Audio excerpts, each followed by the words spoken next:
December 24, 2002, in the quiet suburban town of Modesto, California, a tragedy unfolded that would captivate the nation.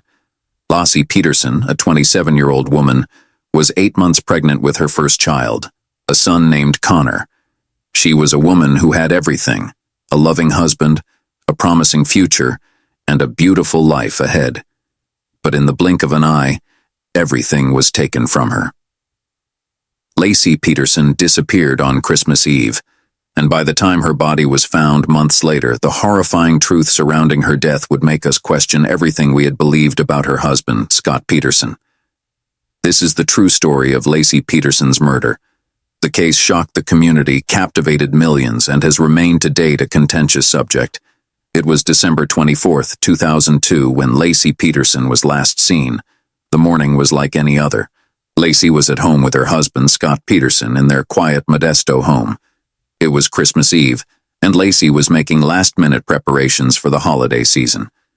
Laci's family later recalled her excitement about the upcoming birth of their son, Connor, who was due in just a few weeks. Laci's husband, Scott, claimed that on the afternoon of December 24th, he left for a fishing trip to the Berkeley Marina, about 90 minutes away from their home in Modesto. He stated that he had gone fishing alone, and when he returned later in the day, he found that Laci was missing. He reported her disappearance to the police, and the search began almost immediately. Police searching areas near Laci's home. News broadcast reporting the missing person case. Visuals of Laci's family and friends looking for her. The first few days of the investigation were full of hope. Laci's family, along with local law enforcement, began searching tirelessly for the missing woman. Laci's mother, Sharon Rocha, told the media that she wasn't concerned at first, believing that Laci might have had an accident or was simply lost. But as the hours turned into days and no word from Laci came through, fear began to take hold. The police started to interrogate Scott Peterson, and investigators soon discovered contradictions in his version of what had occurred on Christmas Eve. The story that Scott gave of what happened that day alerted the investigators, for Scott said he had gone fishing at the Berkeley Marina. No one was there to confirm his claim, and it was weird that Scott had not made a single call during his trip. They also found out that he was unusually calm in interviews, which raised more suspicions. As authorities continued their search for Laci, the investigation quickly turned to Scott Peterson. Scott had a compelling story, but something didn't sit right with investigators. He seemed detached. He showed little emotion during interviews, even as Laci's family begged for her safe return. His behavior struck investigators as odd. Calm, almost too composed for a man whose wife and unborn son had vanished under such mysterious circumstances. But it wasn't just his behavior that brought the police's attention. They began to dig into Scott's past and his relationship with Laci. What they found shocked them. Scott Peterson, while still married to Laci, was having an affair with another woman, Amber Frey. This revelation would be one of the key turning points in the investigation. Scott Peterson had an affair with Amber Frey, a massage therapist from Fresno. Laci was completely unaware of this. He had met Amber in November 2002, and she had disappeared just 3 weeks later. Scott Peterson told Amber that he and his wife were separated, and Laci was not in the picture anymore. However, when Laci disappeared, Amber soon discovered the fact.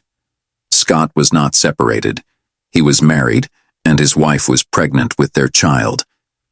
Amber Frey, once devastated by the betrayal, eventually played a pivotal role in the investigation.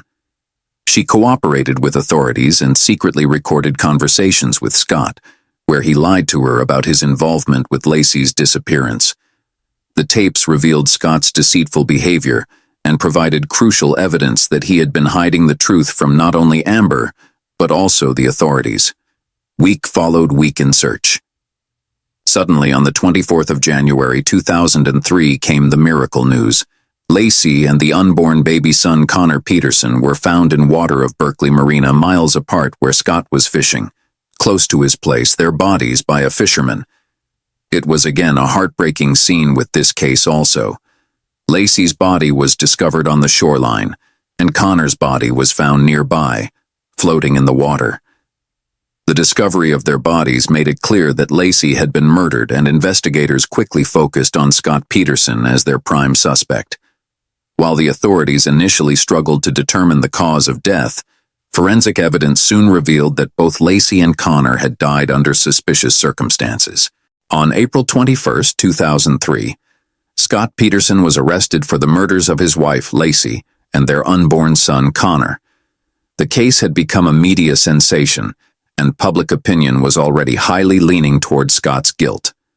The media frenzy over the case was relentless, with journalists and news outlets scrutinizing every aspect of Scott's life. Scott Peterson's arrest ushered the case into a new chapter, but for him it marked one that would last a little while longer, and with many more media blitzes about it. The more they pieced together the puzzle, the more the evidences of Scott's lies, his affair, and his cold demeanor pointed towards a man who was willing to kill to get out of anything. The trial of Scott Peterson started in 2004 and quickly became one of the most watched legal proceedings in American history. The prosecution portrayed Scott as a manipulative, cold-blooded murderer who killed his wife and unborn son to fulfill his affair with Amber Frey. The prosecution presented that Scott had planned these murders for weeks and that it was a premeditated action. The evidence in the court consisted of testifying on Scott's affair with Amber, his false statements to investigators, and his weird behavior when Laci was missing. But the story of the defense team was different. The defense team claimed that Scott had no direct evidence linked to the crime, that the case was built out of circumstantial evidence in the prosecution's case. They also said that this could be a botched robbery or an unknown culprit who killed Laci. Despite all their efforts, however, the defense was unsuccessful in convincing the jury to acquit Scott. After more than 5 months of testimony, the jury finally reached a verdict.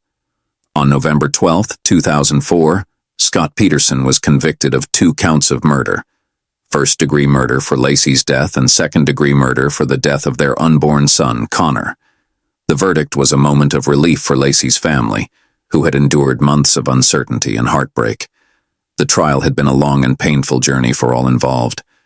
Laci's mother, Sharon Rocha, spoke to the media after the verdict, expressing her relief but also her continued sadness at the loss of her daughter and grandson.